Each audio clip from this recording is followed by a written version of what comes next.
Começa agora um programa que traz tudo sobre o livro mais lido em todos os tempos. Apresentamos O Som do Livro.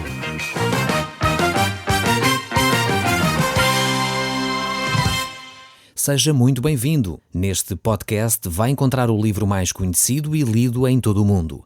Vamos levá-lo numa viagem pela história da humanidade.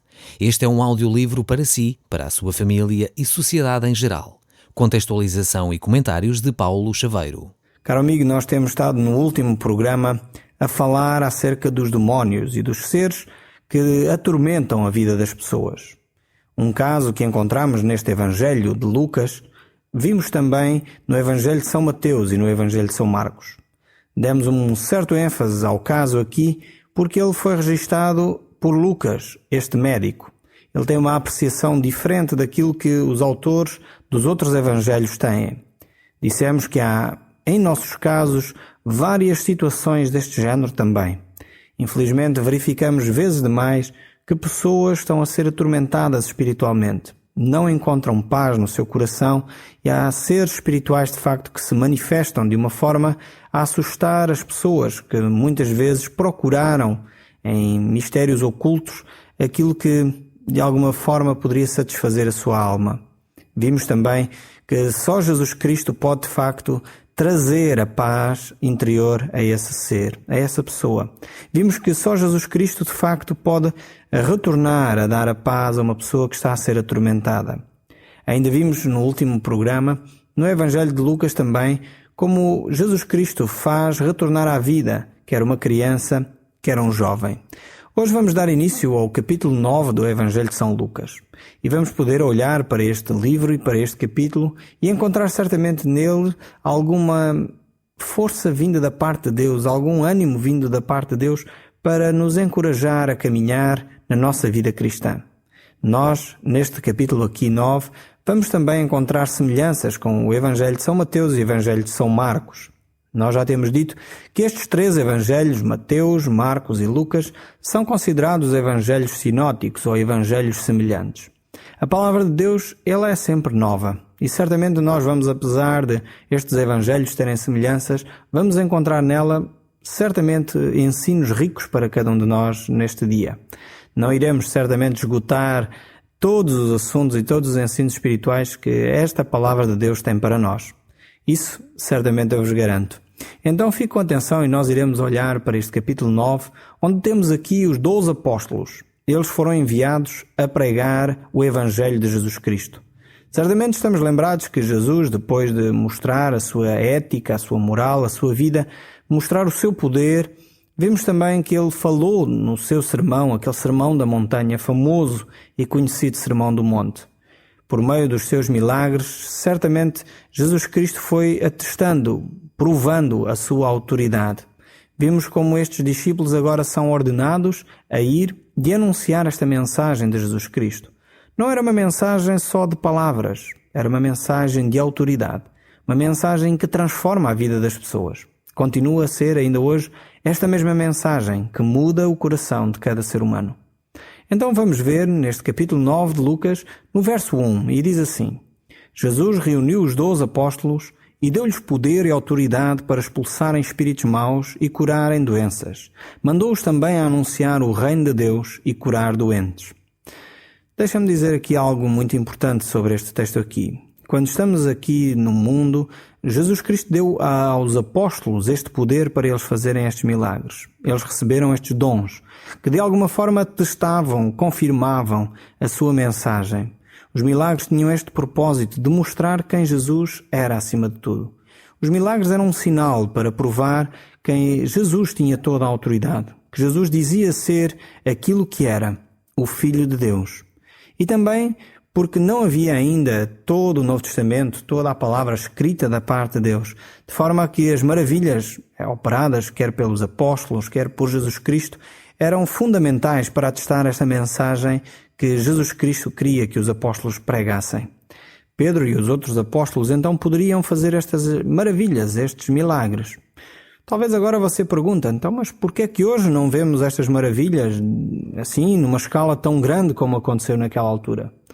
A questão é exatamente quanto ao propósito que Deus tinha para operar estas maravilhas. A questão não está no poder de Deus. Deus continua a ser poderoso para operar maravilhas e milagres. Aliás, continua a fazê-lo no nosso meio. Mas para todos os efeitos verificamos que não é como acontecia nos dias de Jesus Cristo. Não há milagres assim em tão grande escala como nos dias de Jesus. E isso tem a ver com o propósito da atuação de Deus para os nossos dias. Deus quer de facto falar ao nosso coração. Deus quer falar consigo. E eu creio sinceramente que a atuação de Deus se pauta muito mais pela naturalidade, por aquilo que é normal, do que por aquilo que é extraordinário, por aquilo que é milagre. É por isso que se apresenta como extraordinário, como milagre, porque sai fora da norma. No entanto, Deus continua a falar consigo, Deus continua a agir no nosso meio, mesmo nas coisas simples do dia a dia, mesmo nas coisas muito básicas da nossa vida. E certamente algumas pessoas poderiam dizer, bem, mas isso não é milagre. Algumas vezes é de facto algo extraordinário ver como Deus age mesmo em coisas básicas do nosso dia. Talvez quando as pessoas têm falta de alimento, Deus trazer alimento de uma forma que nós não esperávamos. Talvez Deus trazendo um alívio de um sofrimento que nós não esperávamos. E isso é de facto algo extraordinário. Aparentemente, às vezes, isso parece na ordem normal das coisas, mas é uma intervenção de Deus na nossa vida. E isso depende da perspectiva de quem olha. Muitas vezes nós queremos racionalizar tudo, trazendo explicações altamente racionais para aquilo que está a acontecer à nossa volta. Estou-me a lembrar de uma situação, há pouco tempo que me contaram, de uma senhora que não tinha nada em casa para comer. Ela estava completamente com a despensa vazia, não tinha dinheiro para sequer comprar os seus alimentos. E enquanto ela se ajoelhou diante de Deus para orar e pedir a sua intervenção, bateram à porta. E era um senhor trazendo um cabaz cheio de alimentos, de carne, de peixe, de tudo aquilo que se podia imaginar. E ele vinha dizer, olha, simplesmente eu queria agradecer ao seu falecido marido por ele ter sido tão bom para comigo.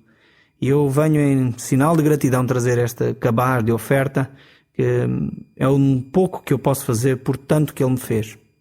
E este ato desse homem veio coincidir exatamente no momento em que esta mulher estava a clamar a Deus por auxílio. Talvez alguns diziam, bem, foi coincidência. Eu creio que foi a resposta de Deus à oração desta mulher que necessitava de uma intervenção milagrosa na sua vida.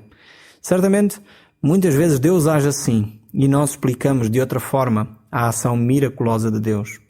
Vamos olhar aqui, estes homens, estes apóstolos foram então enviados para pregar o reino de Deus e curar os enfermos. Depois então, quando Jesus os enviou, ele enviou estes 12 de uma primeira vez. Depois nós vemos que Jesus vai enviar 70. Estes 70 não deu aos seus discípulos estes mesmos poderes. Jesus enviou-os com outra autoridade, digamos assim, ou com outro poder para atestar a mesma mensagem. Certamente a prioridade que deram à sua missão foi então pregar o Evangelho. Esses 70 verificaram depois também que mesmo os demónios se lhe submetiam, havia de facto maravilhas a acontecer em conjunto com a mensagem do Evangelho.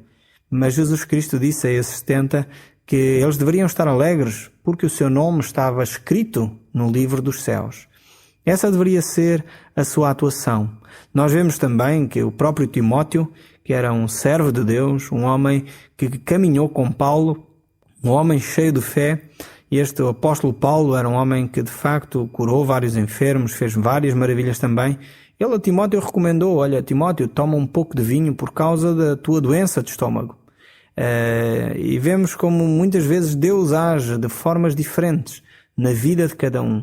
O facto de Deus agir pelo aquilo que é normal não quer dizer que não é a ação de Deus na nossa vida. Temos de facto de olhar para aquilo que está a acontecer à nossa volta e perceber onde Deus está a trabalhar na nossa vida. E isso é a ação extraordinária de Deus. O verso 3 continua a dizer, mas recomendou-lhes, não levem nada para o caminho, nem cajado, nem saco, nem pão, nem dinheiro, nem muda de roupa. Quando entrarem numa casa, fiquem lá até saírem da povoação.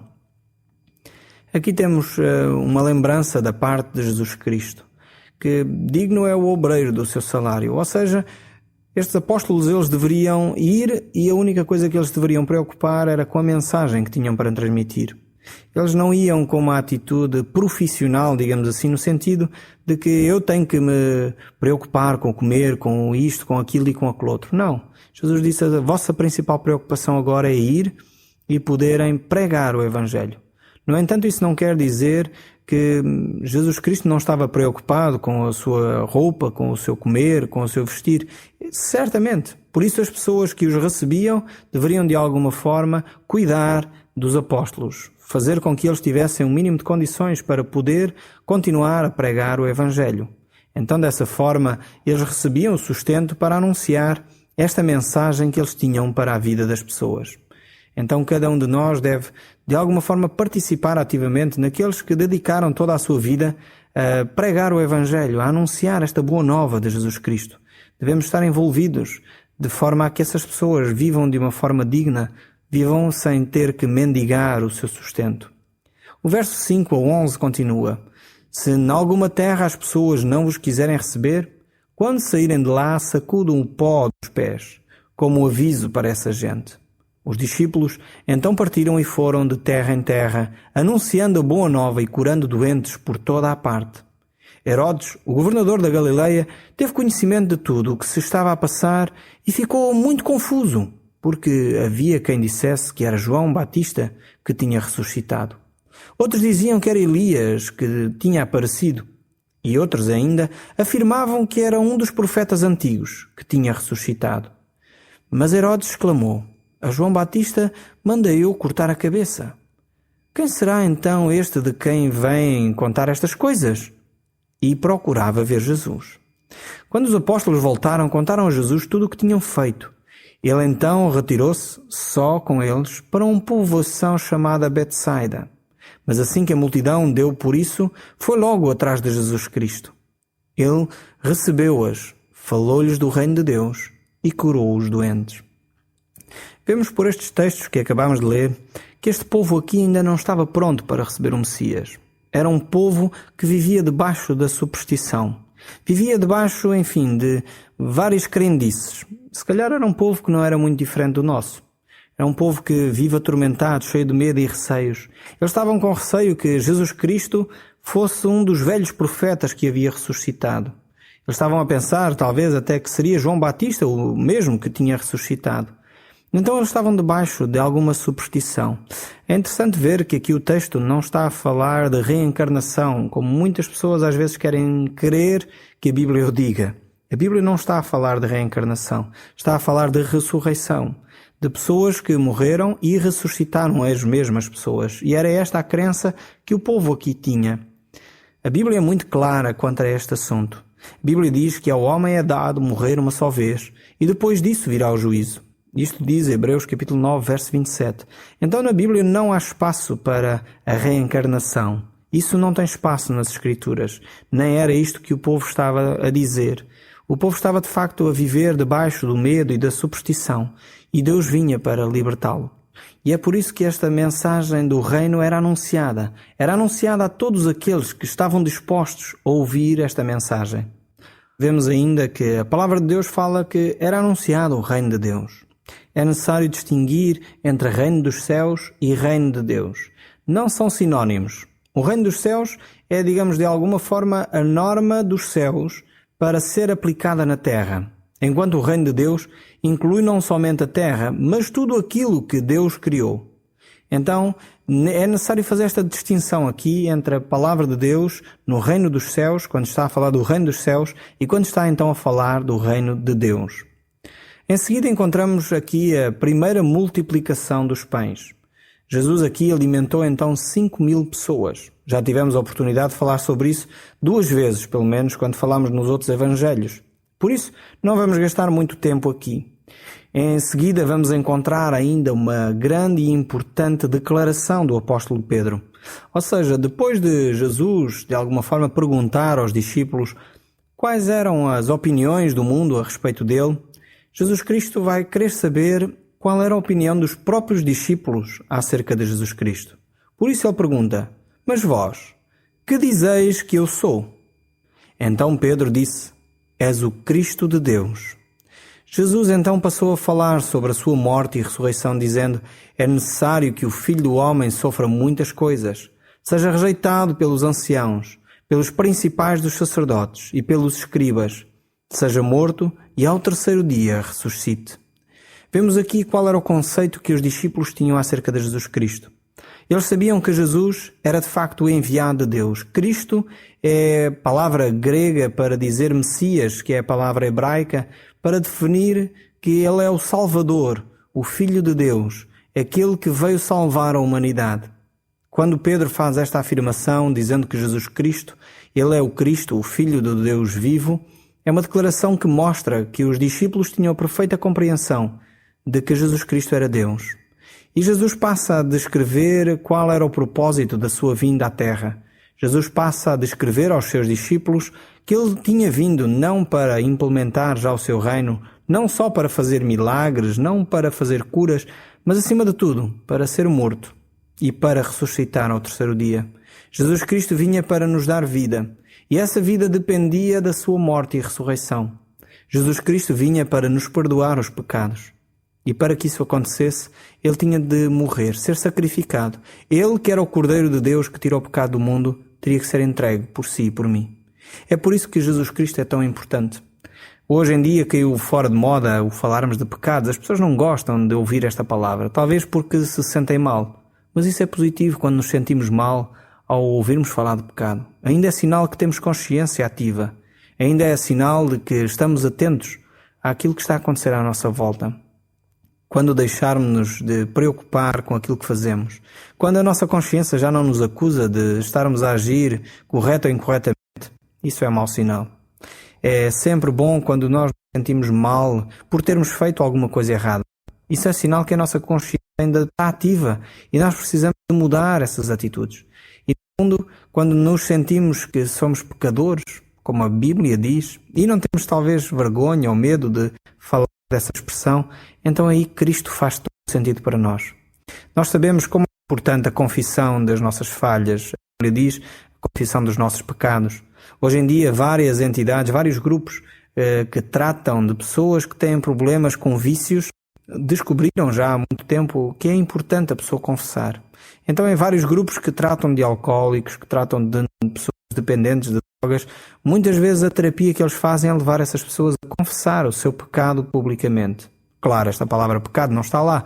Eles não vão dizer confessa o seu pecado, mas confessar a sua falha, confessar a sua dificuldade, confessar como têm lutado para ultrapassar essa mesma dificuldade, esse mesmo vício. E quando nós fazemos isso, então há de facto um bálsamo sobre nós, há uma libertação que vem sobre nós. Vamos ver depois ainda que neste capítulo 9, no verso 27, vamos encontrar algo que vai ser verdadeiramente fantástico, algo que vai mudar a vida dos apóstolos que estavam mais perto de Jesus Cristo. Jesus diz então na palavra de Deus aqui: verdadeiramente vos digo, alguns há dos que aqui se encontram que de maneira nenhuma passarão pela morte até que vejam o reino de Deus. Jesus aqui estava-se a referir a alguns dos discípulos que iriam ver Jesus ser transformado, transfigurado, naquele lugar onde se encontrou com Elias e com Moisés. E era disso que Jesus aqui estava-se a referir. Estava-se a referir a esse momento importante que alguns dos apóstolos, alguns dos discípulos iriam presenciar. Pedro, o apóstolo Pedro, nos seus escritos, na sua segunda epístola, no primeiro capítulo, no verso 16 e 17, ele fala acerca deste momento que ele teve, acerca deste encontro que ele teve com Jesus, acerca desse momento especial. Ele diz assim: porque não vos demos a conhecer o poder e a vinda do nosso Senhor Jesus Cristo, seguindo fábulas engenhosamente inventadas, mas nós mesmos fomos testemunhas oculares da sua majestade, pois ele recebeu da parte de Deus Pai honra e glória, quando pela glória excelsa lhe foi enviada a seguinte voz que dizia: este é meu Filho amado, em quem me comprazo. Ora, diz Pedro, esta voz vinha dos céus. Nós a ouvimos quando estávamos com ele no Monte Santo. Vemos como o apóstolo Pedro presenciou este tempo com Jesus. Ele ouviu esta voz de Deus a dizer: este é o meu Filho amado. O verso 28 continua: cerca de uma semana depois de ter dito estas palavras, Jesus levou consigo Pedro, João e Tiago e subiu ao monte para orar. Quando estavam em oração, o seu aspecto transformou-se e a sua roupa ficou de um branco muito brilhante. Vemos que este momento deve ter sido algo incrível para aqueles 3 discípulos de Jesus Cristo que presenciaram esta transformação de Jesus Cristo. E o verso 30 diz ainda: nisto, 2 homens puseram-se a falar com ele. Eram Moisés e Elias, rodeados de uma luz celestial, a falar da sua morte que iam cumprir-se em Jerusalém. Vemos que a razão de Elias e Moisés terem aparecido é para de alguma forma reafirmar o propósito da vinda de Jesus Cristo. Desde o seu nascimento, Jesus sabia qual era o seu propósito, qual era a sua missão. E agora Moisés e Elias vinham conversar com Jesus acerca desse mesmo propósito. O verso 32 diz: Pedro e os companheiros estavam a cair de sono, mas quando acordaram viram a glória de Jesus e os 2 homens que estavam a falar com ele. Quando aqueles homens se iam a retirar, Pedro, sem saber bem o que estava a dizer, exclamou: Mestre, é tão bom estarmos aqui. Vamos levantar 3 tendas, uma para ti, outra para Moisés e outra para Elias. Enquanto dizia estas coisas, uma nuvem apareceu por cima deles e os discípulos e ficaram cheios de medo, porquanto a nuvem passou por eles. Da nuvem saiu uma voz que dizia: Este é o meu filho querido, escutem o que ele diz. Vemos aqui que Moisés e Elias aparecem para, de alguma forma, confortar Jesus, mas para reafirmar a missão de Jesus. E a missão de Jesus era morrer numa cruz, no seu e no meu lugar. Depois entramos aqui no capítulo 10 e no verso 1 vemos a missão que Deus dá aos 70 discípulos. Diz assim o texto: Depois disto, o Senhor designou outros 70 e os enviou de 2 em 2 para que precedessem em cada cidade e lugar onde ele estava para ir. E lhes fez a seguinte advertência: A seara é grande, mas os trabalhadores são poucos. Rogai, pois, ao Senhor da seara que mande trabalhadores para a seara. Jesus aqui está a falar de todo o cristão que tem a responsabilidade de proclamar esta mensagem. Depois vemos que estes 70 chegam cheios de alegria. E essa razão encontramos no verso 17. A razão porque eles vêm cheios de alegria dizem: Senhor, os próprios demónios se nos submetem pelo teu nome. Mas ele lhes disse: Eu via Satanás caindo do céu como um relâmpago. E Jesus continua a dizer: Não obstante, alegrai-vos não porque os espíritos se vos submetem, e sim porque os vossos nomes estão arrolados no céu. Esta deve ser verdadeiramente a razão da nossa alegria. E no fundo é esta a pergunta que Jesus tem para si. Você tem a plena certeza de que o seu nome está arrolado no céu, está escrito no livro da vida? Essa deve ser a verdadeira razão pela qual nós devemos viver uma vida alegre. Não porque há maravilhas, não porque há grandes sinais, mas porque o nosso nome foi escrito no livro dos céus. No próximo programa nós continuaremos a olhar para a vida de Jesus Cristo. Até lá, fique sempre na nossa companhia e que Deus o acompanhe e guarde. O Som do Livro, uma produção da Rádio Transmundial de Portugal.